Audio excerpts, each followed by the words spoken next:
Les chaleurs excessives et le manque d'eau ont bien sûr un impact sur les plantes au jardin. Alors nous devons anticiper justement pour prévoir cette situation. En période de forte chaleur, l'évaporation de l'eau des feuilles s'accélère. La chaleur excessive peut donc entraîner un stress hydrique parce que les plantes perdent plus d'eau qu'elles n'en absorbent. Et ça peut perturber leurs processus physiologiques normaux.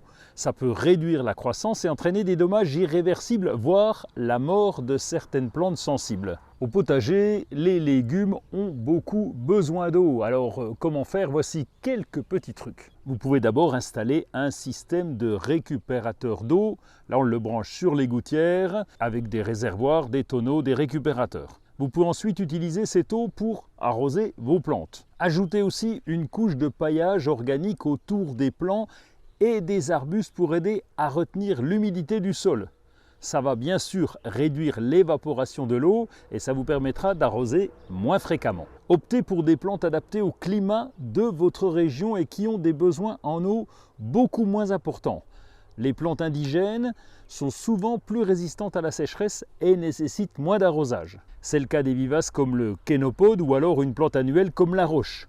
Les semis sont aussi plus résistants que les plants. Arroser le soir juste avant la nuit, ça limitera l'évaporation de l'eau. Réutilisez l'eau provenant de vos activités quotidiennes, quand on se lave les mains ou quand on nettoie des légumes par exemple. Cette eau va vous servir à arroser les végétaux.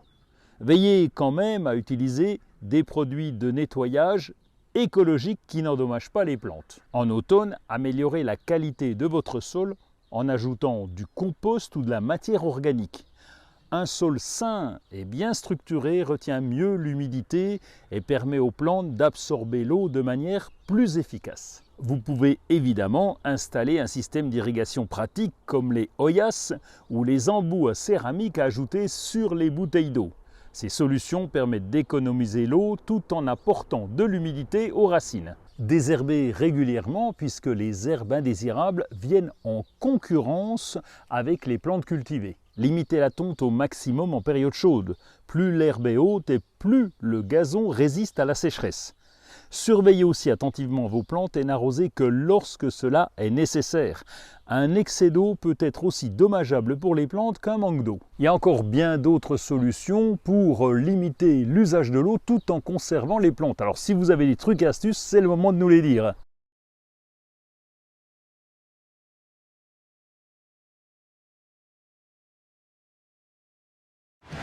Retrouvez tout France Bleu sur francebleu.fr.